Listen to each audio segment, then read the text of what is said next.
नमस्कार, आदाब, सत श्री अकाल मेरे प्यारे दोस्तों। आशा है आप स्वस्थ और मस्त होंगे।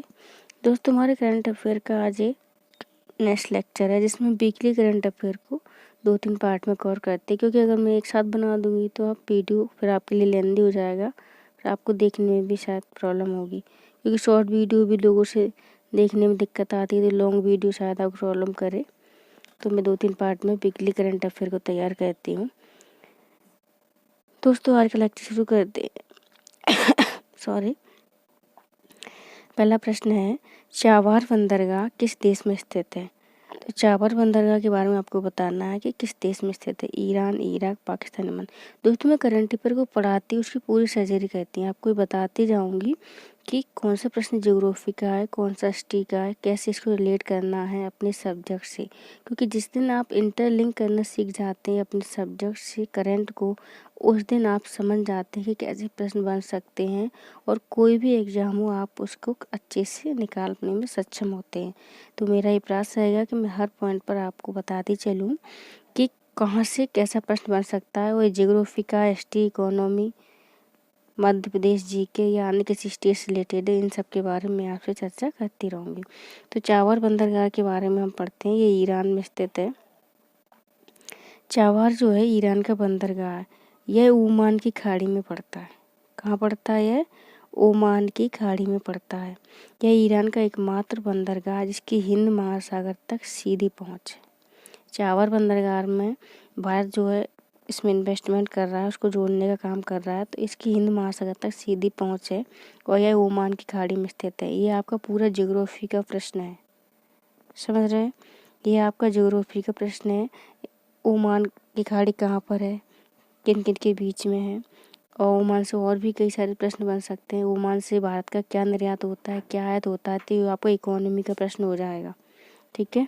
इकोनॉमी के प्रश्नों के अलावा आपसे ये पूछा जाएगा कि ओमान के वर्तमान में राष्ट्राध्यक्ष कौन है।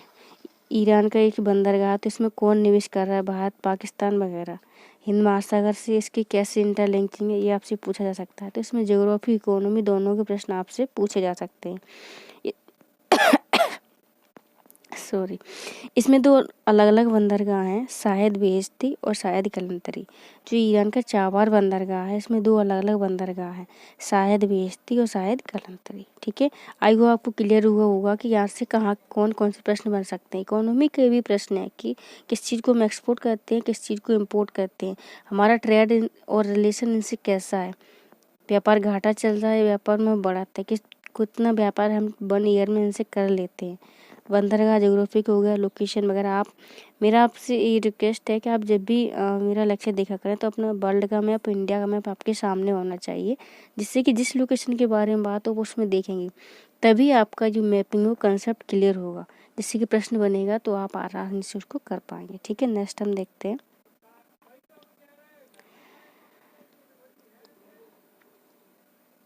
खादी एवं ग्राम आयोग के प्रोजेक्ट रिप्लान का संबंध किससे है? खादी एवं ग्रामोद्योग आयोग ने प्रोजेक्ट रिप्लान शुरू किया है। तो आपको ये बताना है कि इसका संबंध किससे है। क्या प्लास्टिक मिश्रित हस्त निर्मित कागज से, कृत्रिम रेशे के निर्माण से, स्मार्ट कपड़े निर्माण तकनीक से, सिंगल यूज प्लास्टिक निर्माण, किससे इसका संबंध है, ये आपको बताना है। तो हाल ही में पर्यावरण, वन एवं जलवायु परिवर्तन मंत्रालय ने सिंगल यूज प्लास्टिक पर प्रतिबंध लगाया है। 1 जुलाई 2022 से ये संपूर्ण देश में लागू है, आपको पता है। ठीक है। इस प्रतिबंध का उल्लंघन करने पर पर्यावरण संरक्षण अधिनियम, इन्वायरमेंट प्रोटेक्शन एक्ट 1986 के तहत दंडात्मक कार्रवाई की जाएगी। पुनः प्रयोग जो पर्यावरण के अनुकूल प्लास्टिक मिश्रित हस्त निर्मित कागज, यानी ऐसी प्लास्टिक जिसको हम रीयूज कर सकते हैं, दोबारा से यूज कर सकते हैं, उसको खादी एवं ग्रामोद्योग आयोग द्वारा प्रोजेक्ट रिप्लान के तहत विकसित किया गया है। यानी जो हमारा खादी एवं ग्रामोद्योग आयोग है, उसने ऐसी प्लास्टिक बनाई है जो कि पर्यावरण हितैषी रहेगी और जिसका हम पुनः यूज कर सकेंगे। उसके लिए इन्होंने प्रोजेक्ट रिप्लान को शुरू किया है। प्रोजेक्ट रिप्लान के दोहरे उद्देश्य हैं पर्यावरण की रक्षा और स्थायी रोजगार के अवसरों का सृजन। इससे पर्यावरण की रक्षा होने के साथ साथ ही जब हम रीयूज प्लास्टिक को बनाएंगे तो रोजगार का भी सृजन होगा, और रोजगार का सृजन होगा तो उसका अर्थव्यवस्था में भी योगदान होगा। समझ रहे बात को? अगर रोजगारों का सृजन होता है तो उसका अर्थव्यवस्था में भी योगदान होता है, तो इसके ये लाभ होंगे। नेक्स्ट हम देखते हैं, ये आपके पूरे इकोनॉमिक प्रश्न है। अब खादी और ग्रामोद्योग आयोग के बारे में हम बात करते हैं। इसकी स्थापना खादी एवं ग्रामोद्योग आयोग अधिनियम 1956 के तहत एक सांविधिक निकाय के रूप में की गई थी। हम आपको पहले लेक्चर में बता चुके हैं कि ऐसे निकाय जिनका निर्माण किसी अधिनियम के तहत किया जाता है उन्हें वैधानिक सांविधिक निकाय कहा जाता है। तो इसे आपका पॉलिटी का भी प्रश्न बन जाता है कि खादी एवं ग्रामोद्योग आयोग कैसा निकाय है, सांविधिक, संवैधानिक या कार्यकारिक। तो ये कैसा निकाय है? सांविधिक निकाय है।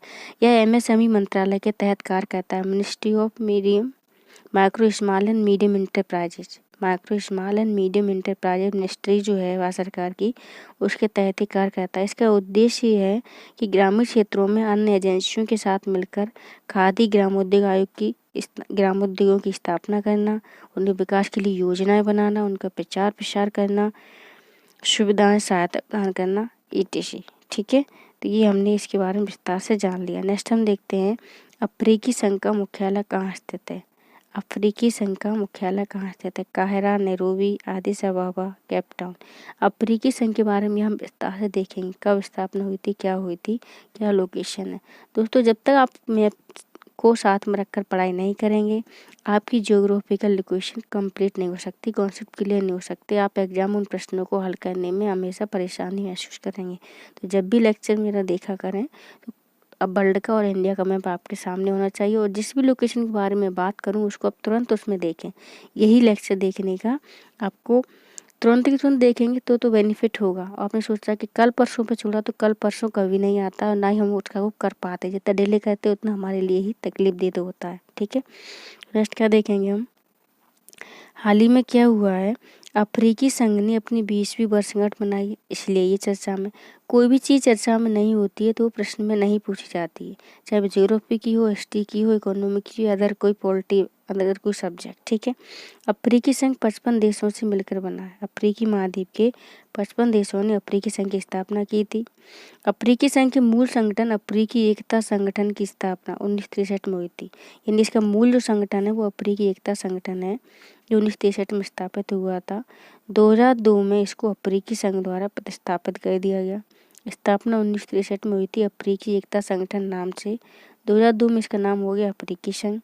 लक्ष्य है इसका अफ्रीका महाद्वीप के आर्थिक एकीकरण में तेजी लाना। इकोनॉमी का भी प्रश्न हो गया, अफ्रीका महाद्वीप के आर्थिक एकीकरण में तेजी लाना, और इसका जो हेडक्वार्टर है वो इथियोपिया के आदिस अबाबा में है। ठीक है, इथियोपिया के आदिस अबाबा में इसका हेडक्वार्टर है।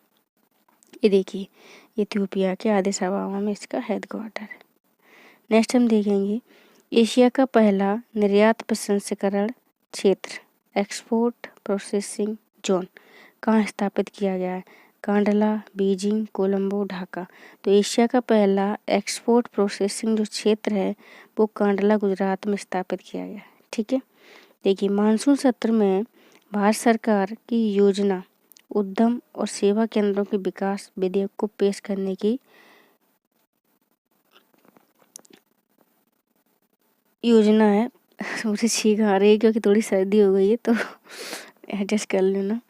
वर्ष 2005 में मौजूदा विशेष आर्थिक क्षेत्र कानून में बदलाव करने के लिए सेज अधिनियम आया था 2005 में। ये चाइना से प्रेरित अवधारणा है, तो भारत सरकार अब इसमें कुछ बदलाव करना चाहती है। सेज में रुचि को पुनर्जीवित करना, इसको रिवाइव करने के लिए, अधिक समावेशी आर्थिक केंद्रों का विकास करने के लिए भारत सरकार सेज अधिनियम में थोड़ा सा बदलाव करने के लिए उद्यम और सेवा केंद्रों के विकास विधेयक को पेश करने जा रही है। ठीक है, निर्यात को बढ़ावा देने में ईपीजेड मॉडल की प्रभावशीलता को पहचानने वाला भारत एशिया का पहला देश था, और एशिया का पहला ईपीजेड जो है 1965 में कांडला, गुजरात में स्थापित किया गया था। ओके, आई होप आपको क्लियर हुआ होगा। ये इकोनॉमी का भी प्रश्न है, ठीक है, ये पॉलिटी का भी प्रश्न है क्योंकि इसमें विधेयक अधिनियम के बारे में बात की गई।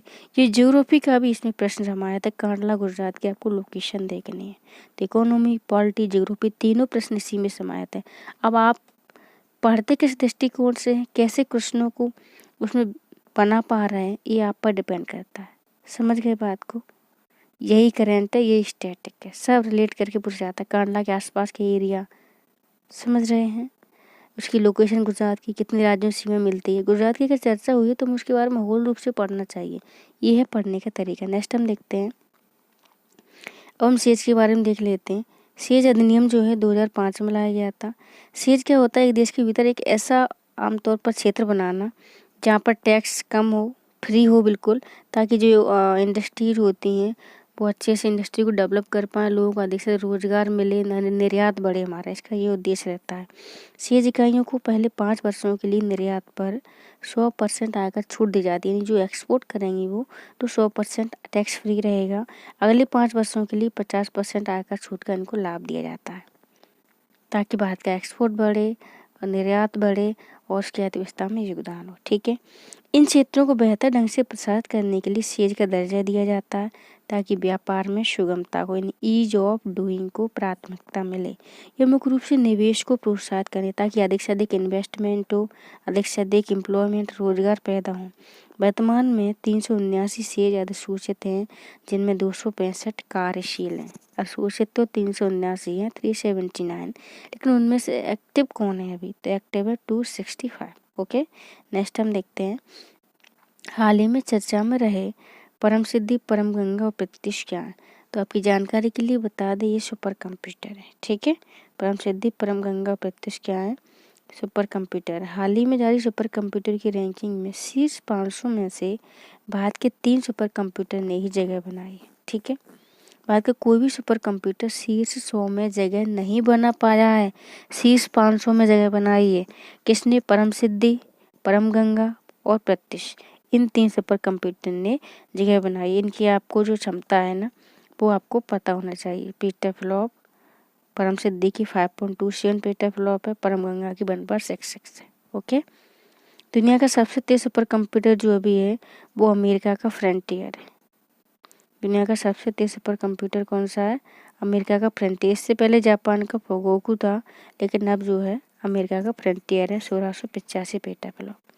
राष्ट्रीय सुपर कंप्यूटर मिशन भारत सरकार ने 2015 में शुरू किया था। इलेक्ट्रॉनिक और आईटी मंत्रालय और विज्ञान प्रौद्योगिकी मंत्रालय की संयुक्त पहल है। ठीक है, इसे उन्नत कंप्यूटिंग विकास केंद्र, centre of development advance computing, Pune, भारतीय विज्ञान संस्थान, इंडियन इंस्टीट्यूट, IIS और फ्रांस ISC बेंगलोर द्वारा इसको कार्यान्वित किया जा रहा है। किसके तहत ये योजना संचालित की जा रही है, MIT और DST के तहत। और इसे कार्यान्वित कौन कर रहा है, एग्जीक्यूट करने का काम कौन कर रहा है, CDEC और IISc बेंगलोर। ठीक है, CDEC पुणे, IISc बेंगलोर, याद होना चाहिए आपको। ठीक है, उद्देश्य इसका क्या है, 70 से अधिक उच्च यानी हाई क्वालिटी के सुपर कंप्यूटर बनाना, एक विशाल संपूर्ण कंप्यूटिंग ग्रिड की स्थापना करना, देश के राष्ट्रीय शैक्षणिक और R&D यानी रिसर्च एंड डेवलपमेंट संस्थानों को सशक्त बनाना। भारत का पहला सुपर कंप्यूटर परम 8000 था। ओके, नेक्स्ट हम देखेंगे, बन्नी ग्रासलैंड रिजर्व किस राज्य में स्थित है। बन्नी ग्रासलैंड रिजर्व किस राज्य में स्थित है, तो ये हमारे गुजरात राज्य में स्थित है। इसके बारे में विस्तार से देखेंगे। मैं ऑप्शन इसलिए नहीं पढ़ती हूँ कि क्यों ऑप्शन पढ़ के टाइम वेस्ट करूँ, ऑप्शन पढ़ना आपका काम रहता है। ठीक है, आप बिना ऑप्शन पढ़े क्वेश्चन का आंसर नहीं देंगे, क्योंकि जिसने ये गलती की उसका आंसर हमेशा गलत होगा। सारे ऑप्शन पहले अच्छे से पढ़ने हैं, फिर उनका आंसर देना है। तो हाल ही में ये बन्नी ग्रासलैंड चर्चा में क्यों रहा है, इसके बारे में हम देखेंगे। अभी बान घोषणा के लक्ष्य तक पहुंचने के लिए गुजरात वन विभाग आने वाले वर्ष में 10,000 हेक्टेयर बन्नी घास के मैदानों को बहाल करेगा। तो बान जर्मनी की जो घोषणा है जलवायु परिवर्तन संबंधित है। आर्द्र भूमि, बेचलैंड और घास के मैदान यहाँ पाए जाते हैं बन्नी में, तो इनमें 10,000 हेक्टेयर बन्नी घास के मैदानों को गुजरात सरकार फिर से बहाल करेगी। बन्नी ग्रासलैंड रिजर्व जो है गुजरात के कच्छ के रण के पास स्थित है। एशिया का सबसे बड़ा घास का मैदान है, एशिया का सबसे बड़ा घास का मैदान है बन्नी ग्रासलैंड। इसके अंतर्गत गुजरात का 45% चारागाह क्षेत्र आता है, 45% चारागाह क्षेत्र आता है। बन्नी में 2 पारिस्थितिक तंत्र हैं, आर्द्र भूमि या वेटलैंड भी पाई जाती है और घास के मैदान भी पाए जाते हैं। 2 इकोसिस्टम साथ साथ, वेटलैंड्स और ग्रासलैंड्स दोनों साथ साथ। मालधारी यहाँ रहने वाला एक आदिवासी चरवाहा समुदाय।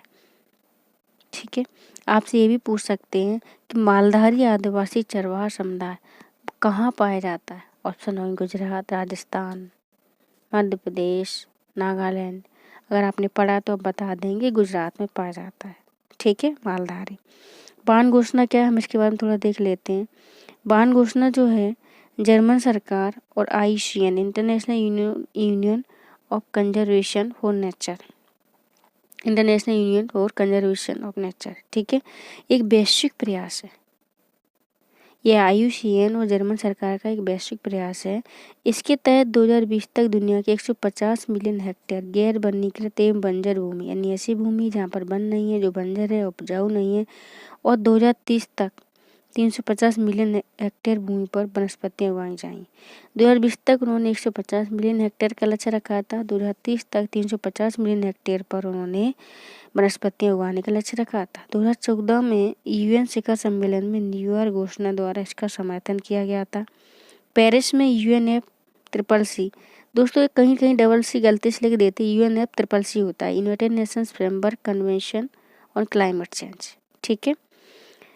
UNFCCC पार्टियों का कोप जो 2015 के सम्मेलन में जो हुआ था, 2015 में कोप हुआ था, तो भारत स्वैच्छिक बांध चैलेंज प्रतियोगिता में शामिल हो गया था खुद से, कि हम भी अपनी बंजर भूमि को वनस्पतियों से हरा भरा करेंगे। भारत ने 13 मिलियन हेक्टेयर गैर वनीकृत बंजर भूमि पर 2020 तक, ये वैश्विक लक्ष्य था। 2020 तक 150 मिलियन हेक्टेयर, 2030 तक 350 मिलियन हेक्टेयर जर्मन का, ठीक है। भारत का क्या लक्ष्य था? 2020 तक 8 मिलियन हेक्टेयर और 2030 तक, इन्होंने लक्ष्य लिखना ये भूल गए, सॉरी मुझसे मिस्टेक हो रही है।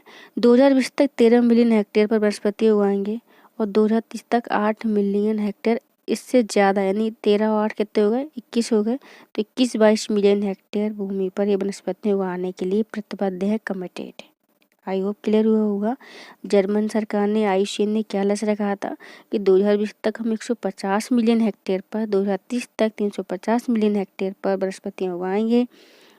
लेकिन भारत सरकार ने क्या लक्ष्य रखा है? हम 2020 तक 13 मिलियन हेक्टेयर पर और 2030 तक उसमें 8 और ऐड करके, यानी 21 मिलियन हेक्टेयर पर क्या वनस्पतियों को हम उगाएंगे, ठीक है।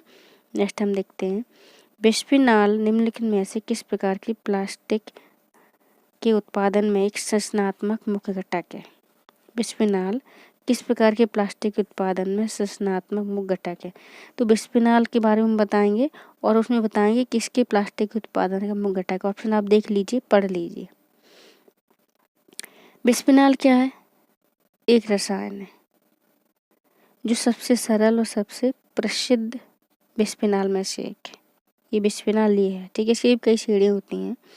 यह फेनॉल और एसीटोन के संघनन से बना होता है। मुख्य रूप से पॉलीकार्बोनेट प्लास्टिक और एपॉक्सी रेजिन के उत्पादन में उपयोग किया जाता है। जो पॉलीकार्बोनेट प्लास्टिक होती है और एपॉक्सी रेजिन होती है, उसके उत्पादन में बिस्फेनॉल ए का यूज किया जाता है। पॉलीकार्बोनेट प्लास्टिक के कुछ खाद्य एवं पैकेजिंग में यूज सहित कई अनुप्रयोग हैं, जैसे पानी की बोतलें बनाना, कॉम्पैक्ट डेस्क, प्रभाव प्रतिरोधी सुरक्षा उपकरण, चिकित्सा उपकरण इत्यादि। एपॉक्सी रेजिन का उपयोग खाद्य पदार्थों के डिब्बे, बोतल के टॉप और पानी की आपूर्ति पाइप, धातु उत्पादों को कोट करने हेतु लाख के रूप में किया जाता है, ठीक है। इन दोनों का यूज हो गया। पॉलीकार्बोनेट प्लास्टिक की साइंस रिलेटेड क्वेश्चन है आपका। इसका यूज होता है कॉम्पैक्ट डिस्क में, पानी की बोतल में, चिकित्सा उपकरण में। और एपॉक्सी रेजिन का यूज होता है धातु के उत्पाद, बोतल के टॉप और पानी की आपूर्ति पाइप में। ओके, नेक्स्ट हम देखते हैं, ग्लोबल फाइंडेक्स डेटाबेस 2021 रिपोर्ट किसके द्वारा जारी की गई है?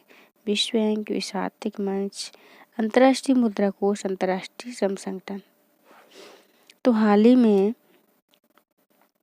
औपचारिक अनौपचारिक वित्तीय सेवाओं एवं डिजिटल भुगतान पर विश्व बैंक ने द ग्लोबल फाइंडेक्स रिपोर्ट जारी की। किसने? वर्ल्ड बैंक ने। वर्ल्ड बैंक के बारे में हम जा रहे हैं। ये अंतर्राष्ट्रीय पुनर्निर्माण और विकास बैंक के रूप में, यानी कि IBRD के रूप में, international bank on reconstruction and development, ठीक है, के रूप में 1944 में ये स्थापित हुआ था अमेरिका के न्यू हैम्पशायर में ब्रेटन वुड्स सम्मेलन में विश्व बैंक और IMF दोनों की स्थापना हुई थी, इसलिए इनको हम ब्रेटन वुड्स जुड़वाई बोल लेते। ये एक्स्ट्रा फैक्ट मैंने आपको बता दिया।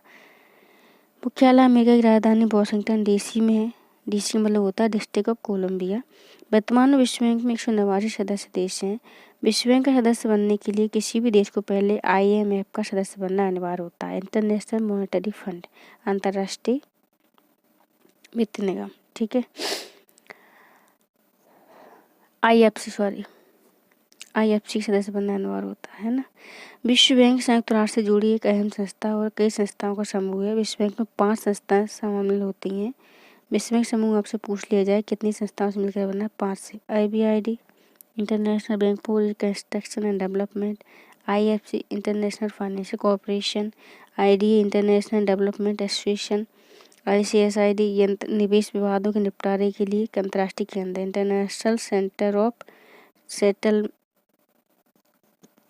सेटलमेंट और इन्वेस्टमेंट डिस्प्यूट। ठीक है, ये निवेश संबंधी जो विवाद होते हैं उनको सुलझाने के लिए ये आपको फुल फॉर्म में इसलिए बोल दी ताकि आपको थोड़े से याद हो जाए। हालांकि एक बार में याद होना संभव नहीं है, लेकिन जब बार बार चीज़ें पढ़ते हैं, क्योंकि करंट हमेशा सामने रहता है तो कई बार चीज़ें आएंगी तो आपको याद हो जाए, इसलिए मैं बोलती नहीं, मुझे बोलने की ज़रूरत नहीं है। मीगा मल्टीलेटरल इन्वेस्टमेंट गारंटी एजेंसी, बहुपक्षीय निवेश गारंटी एजेंसी। फुल फॉर्म बनाना भी सीखें थोड़ा, मीनिंग अगर इंग्लिश ठीक ठाक है तो।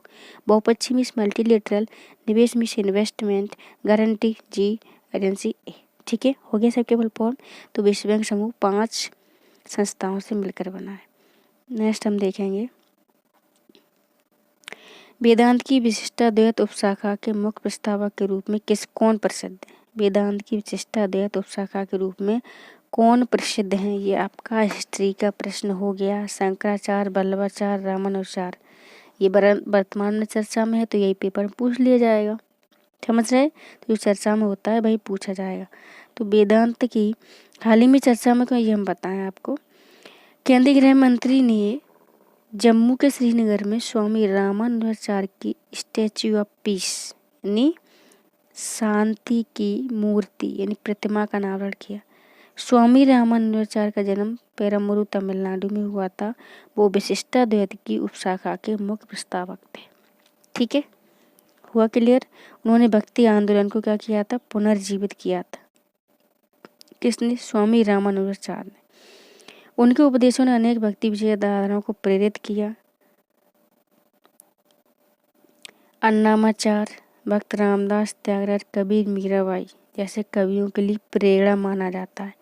विशिष्टाद्वैत वेदांत दर्शन की एक अद्वैतवादी परंपरा है। अद्वैत का मतलब होता है एक ही ब्रह्म, 2 ब्रह्म नहीं है।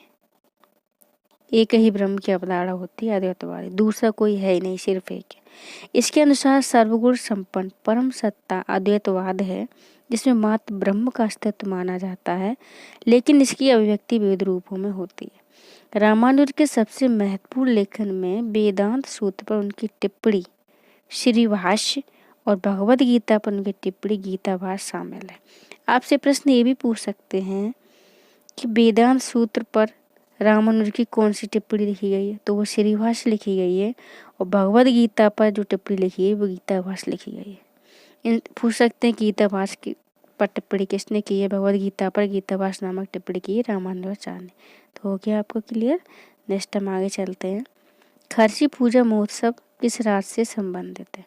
खर्ची पूजा महोत्सव ये त्रिपुरा से संबंधित है, हाल ही में मनाया गया इसलिए चर्चा में रहा है। मोदी ने क्या किया है, लोगों को खर्ची पूजा की शुरुआत पर बधाई दी है, और त्रिपुरा में ये मनाया जाता है, भूमि की पूजा की जाती है इसमें। यह उत्सव हिंदू जनजातियों द्वारा मनाया जाता है। 14 हिंदू देवी देवताओं की पूजा की जाती है। पूछें कितने देवी देवताओं की पूजा की जाती है? तो 14 की। भगवान शिव, दुर्गा, लक्ष्मी, सरस्वती, कार्तिक, गणेश, ब्रह्मा, अवाधि, चंद्र, गंगा, अग्नि, कामदेव, हिमाद्री। अब आपकी जानकारी के लिए बता दें कि प्रश्न कैसे बनते हैं। शिव जी से परिचित हैं आप, दुर्गा, लक्ष्मी, सरस्वती, कार्तिक, गणेश, ब्रह्मा सभी से परिचित है, चंद्रमा से परिचित है, अग्नि से परिचित है, कामदेव से परिचित है। अब यहाँ परिचित नहीं है तो आबादी से, क्योंकि गंगा को आप नदी में रखते, साथ देवी देवता में ना रखते हो, गंगा हिमाद्री। तो क्वेश्चन बनेंगे तो आबादी से बनेंगे, हिमाद्री से बनेंगे, गंगा, कामदेव वगैरह से बनेंगे। समझ रहे? जिन चीज़ों पे हम गौर नहीं करते वहाँ से प्रश्न बनते हैं। तो प्रश्नों की प्रकृति को समझना है कि प्रश्न कहाँ से बन सकते हैं। नेक्स्ट हम देखते हैं भारत के संविधान का कौन सा भाग कल्याणकारी राज्य के आदर्श की घोषणा करता है। तो ये आपका डीपीएसपी जो है कल्याणकारी राज्य के आदर्श की घोषणा करता है। सॉरी, थोड़ी सी तबीयत डाउन है आज। तो भाग 4 में क्या है, डीपीएसपी के बारे में बताया गया है ना। तो भाग 4 में अनुच्छेद 36 से 51 तक राज्य के नीति निदेशक तत्व हैं। इनकी अवधारणा हमने हमारे संविधान से ली है। ये देश के सामाजिक आर्थिक न्याय को सुनिश्चित करते हैं, कल्याणकारी राज्य की स्थापना करते हैं। संविधान के अनुच्छेद 38 के अनुसार राज्य सामाजिक आर्थिक और राजनीतिक न्याय सुनिश्चित कर आय, स्थिति, सुविधाओं, अवसरों में असमानता को कम करके सामाजिक व्यवस्था को सुरक्षित एवं संरक्षित कर लोगों के कल्याण को बढ़ावा देने का प्रयास करेगा। ठीक है, ये कहा गया है। नेक्स्ट हम देखते हैं हाल ही में चर्चित स्थल ओडिशा बंदरगाह खार के लूतस्क किस देश में स्थित है ना। ओडिशा बंदरगाह ओडिशा है, उड़ीसा नहीं है, ध्यान से। खार्किव लूतस्क ये यूक्रेन में संबंधित है, क्योंकि रूस यूक्रेन की तो हाल ही में बहुत चर्चा में रहा है, तो वो उसके आसपास की जितनी भी लोकेशन है आपको पता ही होना चाहिए। चलिए एक प्रश्न मैं आपसे पूछती हूँ, ये बताइए कि जो ब्लैक सागर है, काला सागर है और एजोव सागर, उन दोनों के बीच कौन सी जल संधि पाई जाती है। ये आपके लिए प्रश्न है। अगर आप सब लोग लेक्चर देख रहे हैं तो इसका जवाब कमेंट बॉक्स में ज़रूर देंगे, और आपने जवाब नहीं दिया तो मैं समझूँ कि आपने लेक्चर देखा ही नहीं। ठीक है, तो हाल ही में ये चर्चा में क्यों रहा है, विदेश मंत्री जो हैं जयशंकर जी भारत के, वो रूसी समकक्ष सर्गेई लावरोव के साथ यूक्रेन मुद्दे पर उन्होंने चर्चा की है। ओडिशा बंदरगाह खार्किव और लूतस्क यूक्रेन के क्षेत्र हैं जो युद्ध की वजह से चर्चा में रहे। ओडिशा बंदरगाह ब्लैक सी काले सागर पर स्थित है, जो यूक्रेन का महत्वपूर्ण बंदरगाह है। अब तो और इम्पोर्टेंट हो गया, काला सागर पर स्थित है। काला सागर के ऊपर कितने कौन कौन सागर है, उसमें जल संधि, और काला सागर के नीचे जैसे कि मरमरा सागर हो गया है ना, तो उसमें कौन सी जल संधि पड़ती है, बासफोरस सागर हो गया। तो ये आपको बताना है। नेक्स्ट हम देखते हैं निम्नलिखित में से किस स्थान पर ITER का निर्माण किया जा रहा है। ITER का निर्माण कहाँ किया जा रहा है, देखते हैं। ITER का पहले पूर्ण फॉर्म देखेंगे हम, इंटरनेशनल थर्मोन्यूक्लियर एक्सपेरिमेंटल रिएक्टर। यह क्या है, एक प्रैक्टिकल टोकामाक परमाणु संचलन रिएक्टर है, जिसे दक्षिणी फ्रांस में बनाया जा रहा है।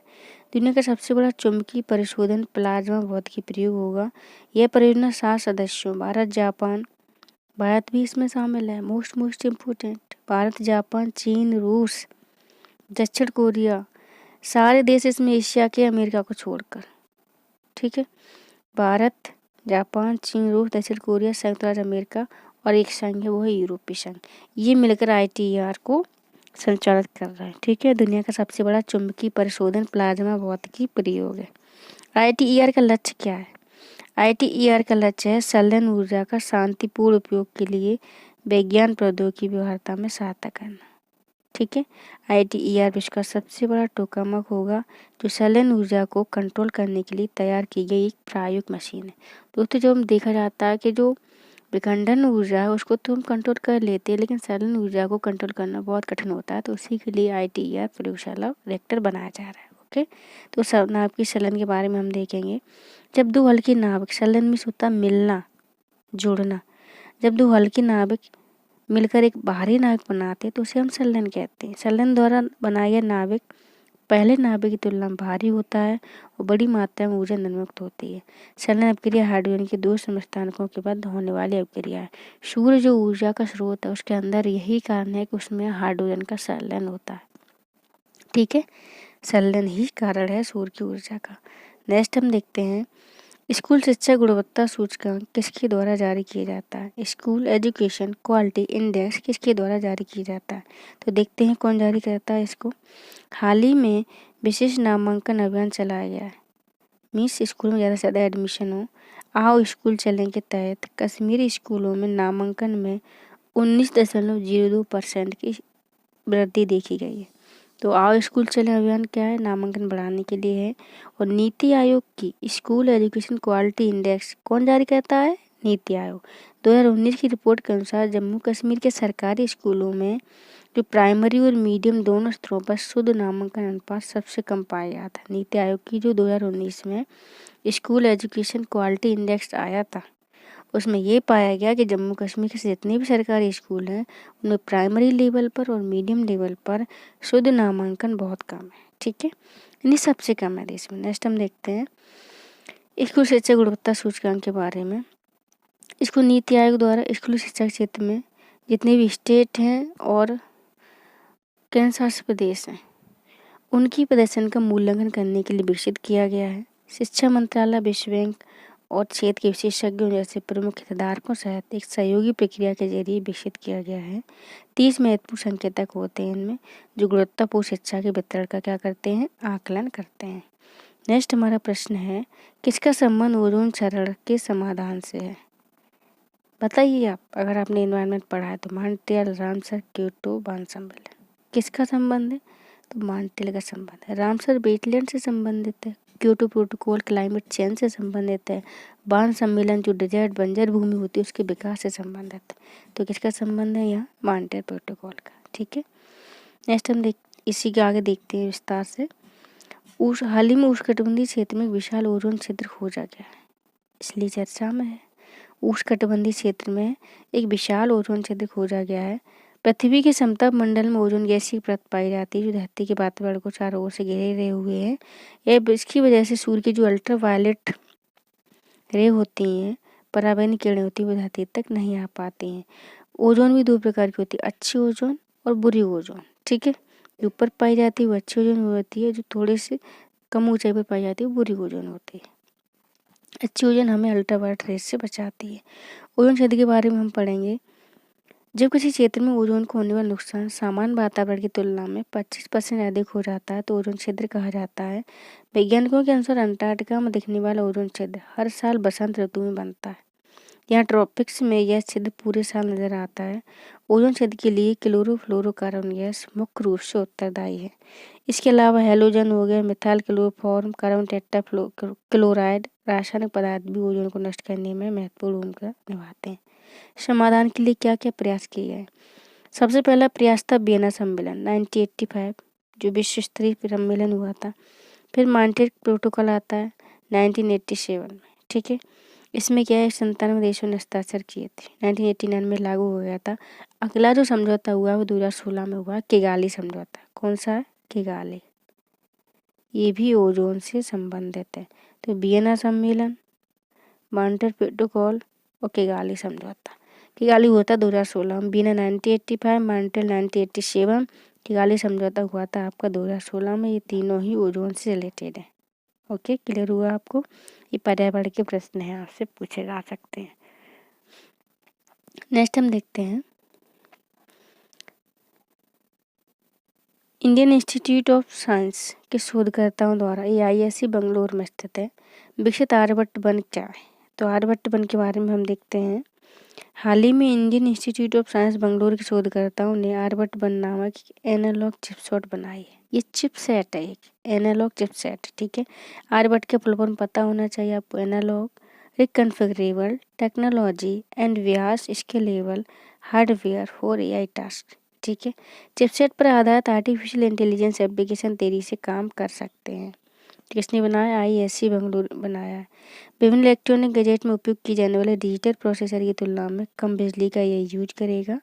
आर्टिफिशियल इंटेलिजेंस पर आधारित एप्लीकेशन जैसे एलेक्सा सहित ऑब्जेक्ट स्पीच रिकॉग्निशन ऐप के लिए लाभदायक हो सकता है। नेक्स्ट हम देखते हैं PM स्वनिधि योजना किस मंत्रालय की पहल है? PM स्वनिधि योजना किस मंत्रालय की पहल है? तो आवास और शहरी यानी केंद्रीय आवास शहरी विकास मंत्रालय ने इस योजना को शुरू किया है। हाल ही में शिक्षा में क्यों रही है? इस योजना की सफलता का जश्न मनाने के लिए सांस्कृतिक उत्सव स्वनिधि महोत्सव मनाया गया है। PM स्वनिधि योजना जो है जिसे PM street vendors Atmanirbhar Nidhi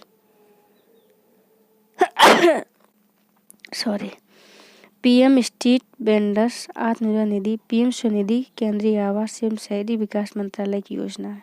ठीक है, इस योजना के तहत क्या होता है, जो रेहड़ी या ठेले वाले होते हैं, जो हमारे यहाँ मोहल्लों में गलियों में सब्जी वगैरह बेचते हैं, अन्य कई सारी चीज़ें बेचते हैं, ठेले और रेहड़ी पटरी वाले और छोटे दुकानदार, तो उनको बिना जमानत के 10,000 रुपये तक का ऋण दिया जाता है पीएम स्वनिधि योजना के तहत।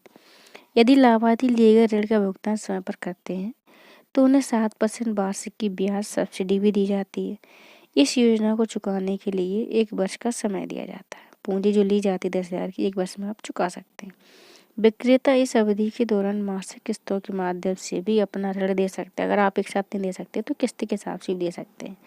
इस योजना के माध्यम से सरकार द्वारा छोटे व्यापारियों के बीच डिजिटल बैंकों को भी बढ़ावा देने का प्रयास किया जा रहा है। ठीक है, ये आपका इकोनॉमी का प्रश्न हो गया। अगला प्रश्न है हमारा, 5वीं छठी अनुसूची किससे संबंधित है? आयोग का अपनी पॉलिटी में इतना सब कुछ पढ़ा होगा।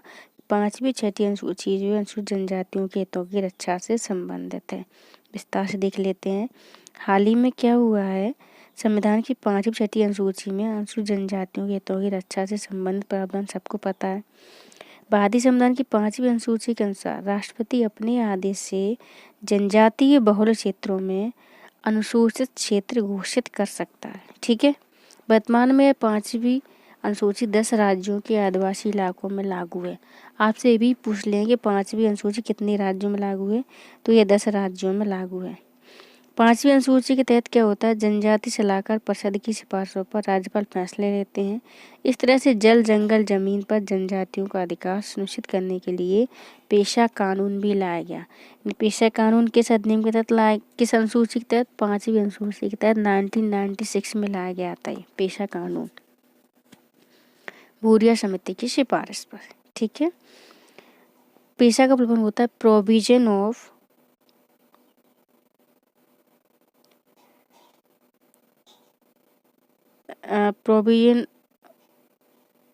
Panchayat extension in schedule areas, पंचायतों के जो प्रावधान उनका विस्तार अनुसूचित जनजाति क्षेत्रों में करना। ठीक है, नेक्स्ट हम देखते हैं छठी अनुसूची। यह देश के 4 राज्यों में लागू है, असम, मेघालय, त्रिपुरा, मिजोरम। इसको हम ऐसे याद कर सकते हैं, असम एटीएम में मनी, एटीएम में क्या है? मनी। असम, त्रिपुरा, मेघालय, मिजोरम। ठीक है, असम, मेघालय, त्रिपुरा, मिजोरम। ओके, देखते हैं हम जनजातीय आबादी के अधिकार रक्षा के लिए स्वायत्त जिला परिषदों के माध्यम से इन क्षेत्रों के प्रशासन में स्वायत्तता प्रदान की गई है। यानी अनुसूची 6 के तहत स्वायत्त जिला परिषदों की स्थापना की जाती है और आने वाले क्षेत्रों में संबंध कानून बनाने का भी अधिकार होता है। इस परिषद के तहत जितने भी अधिकार क्षेत्र आते हैं वो उनमें कानून बना सकती है। भूमि, जंगल, खेती, विरासत, आदिवासियों के स्वदेशी रीति रिवाजों, परंपराओं से संबंधित कानून, भूमि राजस्व को चंद करों इकट्ठा करने का भी इनको अधिकार प्राप्त होता है।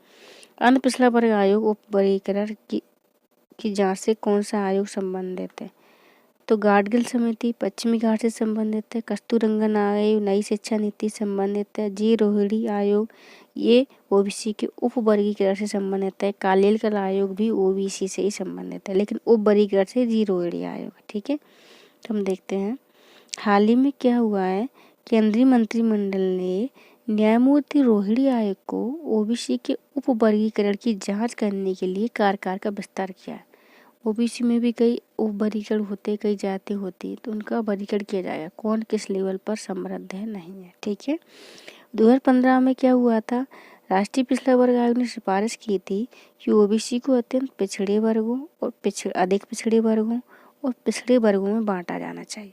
3 कैटेगरी इनकी बना दो, जो अत्यंत पिछड़े हैं, थोड़े पिछड़े हैं और अधिक पिछड़े हैं। ठीक है, इसके बाद संविधान के अनुच्छेद 340 के तहत राष्ट्रपति के अनुमोदन से आयोग का गठन किया गया, रोहिणी आयोग।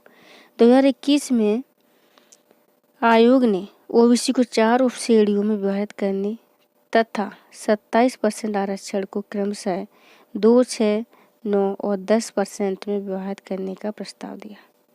यानी जो अत्यंत पिछड़े वर्ग हैं, अधिक पिछड़े हैं, पिछड़े वर्ग हैं, उनको 2 से 9, 10% में इस 27% आरक्षण को बांटेंगे।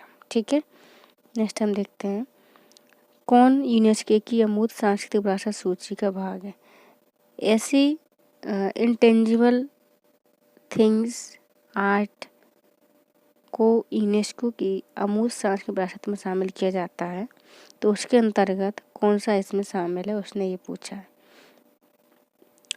हाल ही में भारत को 4 साल के लिए, note point to be noted में लॉट, 4 साल के लिए यूनेस्को की अमूर्त सांस्कृतिक विरासत की सुरक्षा के लिए 2003 कन्वेंशन के अंतर सरकारी पैनल के सदस्य के रूप में चुना गया है।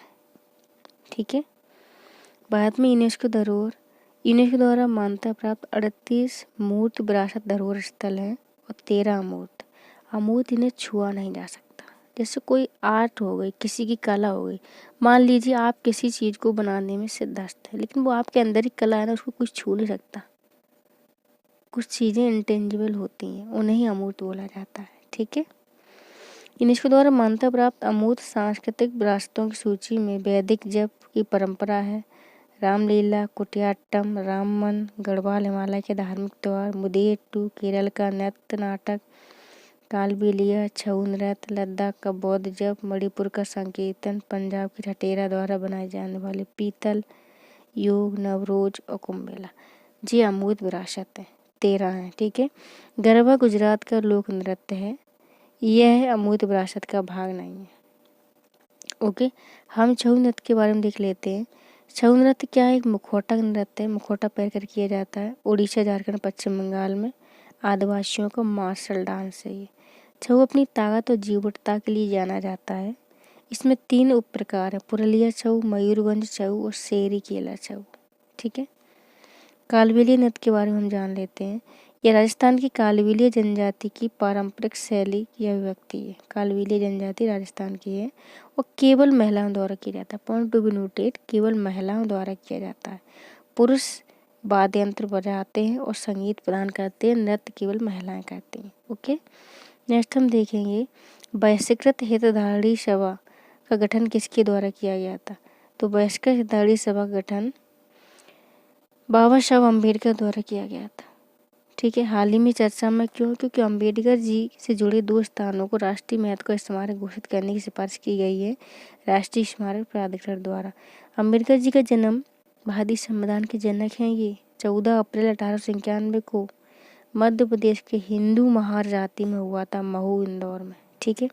समाज में भारी भेदभाव का इनको सामना करना पड़ा। बाकी इनको इतना शोषण का शिकार हुआ, इतना भेदभाव, फिर भी वो व्यक्ति इतनी ऊंचाई पर पहुंचा। उन्होंने सोच लिया था कि समाज में बदलाव लाना है। उनका योगदान ही है कि आज हम अपने अधिकारों के प्रति हर व्यक्ति सजग है, चाहे वो किसी भी तबके का हो, कुछ अपवादों को छोड़कर। लेकिन काफ़ी सुधार तो हुआ है और आई होप आगे भी बहुत सुधार होगा। कम से कम हम लोगों का तो ये दायित्व होना ही चाहिए, क्योंकि हम पढ़े लिखे, हमने संविधान को पढ़ा है। अगर हम भी वैसा ही व्यवहार करते जो प्राचीन समय में होता आता है, तो हमारे पढ़े लिखे होने पर हमको शर्म आनी चाहिए। देखते हैं इसमें समाज में इनको भारी भेदभाव का सामना करना पड़ा, क्योंकि महार जाति को उच्च वर्ग द्वारा अछूत के रूप में देखा जाता था। 1923 में इन्होंने बहिष्कृत हितधारणी सभा की क्या की थी? स्थापना की थी, जो दलितों के बीच शिक्षा संस्कृति के प्रचार के लिए कार्य करती थी। अम्बेडकर जी ने हर बार लंदन में 3 गोलमेज सम्मेलनों में भाग लिया, 30, 31, 32। 1932 में गांधी जी के साथ उन्होंने पुनः समझौते पर हस्ताक्षर किए। ठीक है। 1936 में स्वतंत्र लेबर पार्टी की स्थापना की। 1990 में इनको भारत का सर्वोच्च नागरिक सम्मान भारत रत्न से सम्मानित किया गया। कुछ इनकी कृतियां हैं, रचनाएं हैं। मूक नायक समाचार पत्र है इनका। Annihilation of caste, the untouchables इनकी रचनाएं। ओके। नेक्स्ट हम देखते हैं विश्व में खाद्य सुरक्षा और पोषण रिपोर्ट 2022 किसके द्वारा जारी की जाती है? तो ये आपको बताना है। ये अंतर्राष्ट्रीय संगठन के बारे में जब तक आप पढ़ेंगे नहीं, आपको पता ही नहीं होगा। तो FAO के द्वारा ये रिपोर्ट जारी की जाती है। FAO अंतर्राष्ट्रीय खाद्य एवं कृषि संगठन है और ये अंतर्राष्ट्रीय कृषि विकास कोष, यूनिसेफ, संयुक्त राष्ट्र विश्व खाद्य कार्यक्रम और WHO द्वारा संयुक्त रूप से विश्व में खाद्य सुरक्षा पोषण स्तर रिपोर्ट जारी की जाती है। सब मिलकर करते जा रहे हैं इसको। ठीक है। रिपोर्ट के अनुसार भारत में उच्च अल्प पोषण है, नहीं लगभग जनसंख्या के 16% लोग हाई लेवल पर अल्प पोषण के शिकार हैं। दुर्बलता 17% है, नाटापन 31% है, विशिष्ट स्तनपान अभ्यास केवल 58% है। मीन्स 58% महिलाएं ही हैं जो अपने बच्चों को फीडिंग कराती हैं। ठीक है, नेक्स्ट हम देखते हैं FAO के बारे में। यह संयुक्त राष्ट्र की विशेष एजेंसी है। ठीक है, 1945 में स्थापना हुई थी। रोम इटली में हेडक्वार्टर है। रोम इटली की लोकेशन आप देखेंगे वर्ल्ड मैप में जाकर, इटली के आसपास क्या क्या कौन सी सीमा है, कोई सागर, पहाड़ी, ज्वालामुखी वगैरह। ठीक है, FAO की स्थापना की वर्षगांठ मनाई गई है के लिए हर साल 16 अक्टूबर को विश्व खाद्य दिवस मनाते हैं। आपको ये बताना है कि राष्ट्रीय खाद्य दिवस कब मनाते हैं, खाद्य सुरक्षा दिवस। प्रमुख प्रकाशन कौन कौन सी रिपोर्ट जारी करता है FAO? तो विश्व में खाद्य सुरक्षा और पोषण रिपोर्ट, कृषि जिन्स बाजार की स्थिति रिपोर्ट, सोको और विश्व खाद्य मूल्य सूचकांक को ये जारी करता है। मानगढ़ पहाड़ी जिसे हाल ही में राष्ट्रीय महत्व का स्मारक घोषित किया जाने का प्रस्ताव है, किस राज्य में स्थित है, ये आपको बतानी है। कौन सी? मानगढ़ पहाड़ी। तबियत तो ठीक नहीं है, सर्दी है आज मुझे। हाल ही में राष्ट्रीय स्मारक प्राधिकरण ने राजस्थान की मानगढ़ पहाड़ी को राष्ट्रीय महत्व का स्मारक घोषित करने के लिए संस्कृति मंत्रालय को पत्र सौंपा।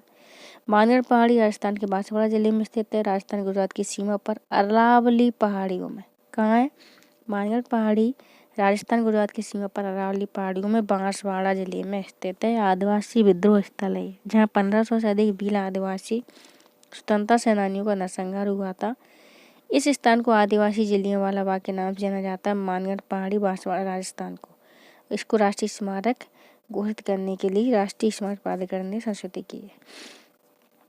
ठीक है, नेक्स्ट देखेंगे पयोली एक्सप्रेस के नाम से किसे जाना जाता है? तो PT उषा को पयोली एक्सप्रेस के नाम से जाना जाता है।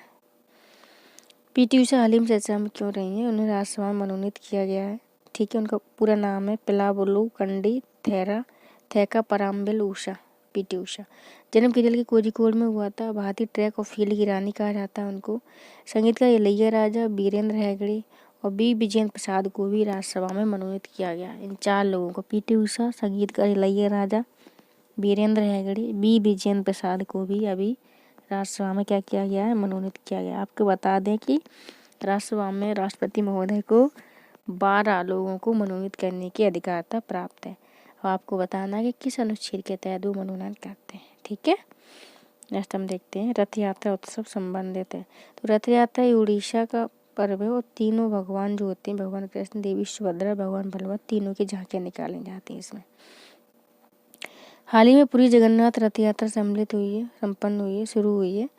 और पुरी जगन्नाथ रथ यात्रा भगवान जगन्नाथ, उनके बड़े भाई बलराम, बहन सुभद्रा, तीनों का रथ निकलता है साथ में। एक वार्षिक त्यौहार है ये और पारंपरिक त्यौहार भी है। इसका 9 दिनों तक आयोजन चलता है। इस यात्रा का जो वापसी महोत्सव है उसको बौद्ध यात्रा बोलते हैं। भगवान जगन्नाथ की रथ की ऊंचाई सबसे ज़्यादा होती है, जबकि देवी सुभद्रा का रथ सबसे छोटा होता है। जब उनकी वापसी होती है यात्रा की तो उसको बौद्ध यात्रा बोलते हैं। ठीक है, नेक्स्ट हम देखते हैं हाल ही में भारत की तरफ से G20 के लिए शेरपा किसे नियुक्त किया गया है? शेरपा एक ऐसा व्यक्ति होता है जो उस मीटिंग की पूरी मैनेजमेंट को देखता है, किससे बात करनी, क्या बात करनी, कैसे क्या व्यवस्था रखनी है, तो उसको शेरपा बोला जाता है। तो G20 की जो 2023 में भारत में मीटिंग होने वाली है उसके लिए शेरपा किसे नियुक्त किया गया है? तो शेरपा नियुक्त किया गया है अमिताभ कांत जी को। ठीक है, नीति आयोग के जो पूर्व CEO है। वर्तमान CEO कौन है नीति आयोग के? चलिए बताइए, वर्तमान CEO कौन है नीति आयोग के? हाल ही में चेंज हुई, आपको पता होना चाहिए। तो G20 के लिए उन्हें शेरपा बनाया गया अमिताभ कांत को। G20 विश्व के 20 देशों का समूह है। इसमें 19 प्रमुख अर्थव्यवस्थाएं और यूरोपीय संघ एक साथ होता है। भारत 1 दिसंबर 2022 से 30 नवंबर 2023 तक अध्यक्ष के रूप में इस अंतर्राष्ट्रीय निकाय का संचालन करेगा, जिसमें आयोजित होने वाले G20 शिखर सम्मेलन का नेतृत्व किया जाएगा। G20 दुनिया की उन्नत और बढ़ती अर्थव्यवस्थाओं वाले देशों को एक साथ लाता है। G20 2022 में जो सम्मेलन हो रहा है वो इंडोनेशिया बाली में होगा। 2023 में भारत में होगा। न्यू दिल्ली या कश्मीर कहीं भी हो सकता है, अभी भारत सरकार का प्लान है। ठीक है, भितरकनिका मैंग्रोव वन भारत के किस राज्य में स्थित है? तो भितरकनिका आपके उड़ीसा राज्य में स्थित है। ठीक है, इसके बारे में देखते हैं हम। भितरकनिका मैंग्रोव वन जो है उड़ीसा राज्य में भितरकनिका राष्ट्रीय उद्यान की मैंग्रोव परिक्षेत्र है। ब्राह्मणी और बैतरणी नदी पूछ लेंगे। भितरकनिका जो मैंग्रोव क्षेत्र है किन नदियों के बीच है? तो ये ब्राह्मणी नदी और बैतरणी नदी के बीच में फैला हुआ है। मैंग्रोव केवल उष्णकटिबंधीय उपोष्णकटिबंधीय अक्षांशों के भीतर आर्द्रता युक्त तटरेखाओं के साथ पाए जाते हैं। कहाँ पाए जाते हैं? केवल उष्णकटिबंधीय और या उपोष्णकटिबंधीय अक्षांशों के भीतर। ये बेहद कम तापमान का सामना नहीं कर सकते कि एवरेज टेम्परेचर होना चाहिए। ठीक है। ये नमकीन मिट्टी में समुद्र के तटों पर वहाँ भी जड़ें जमा सकते हैं जहाँ ज्वार की पहुँच हो। यह भारत में सबसे महत्वपूर्ण रामसर आर्द्र भूमि में से एक है। गौरतलब है कि पश्चिम बंगाल में सुंदरवन दुनिया का सबसे बड़ा मैंग्रोव वन क्षेत्र, मोस्ट इम्पोर्टेंट, दुनिया का सबसे बड़ा मैंग्रोव वन क्षेत्र है पश्चिम बंगाल का सुंदरवन। यूनेस्को की विश्व धरोहर स्थल के रूप में ये सूचीबद्ध भी है। ठीक है।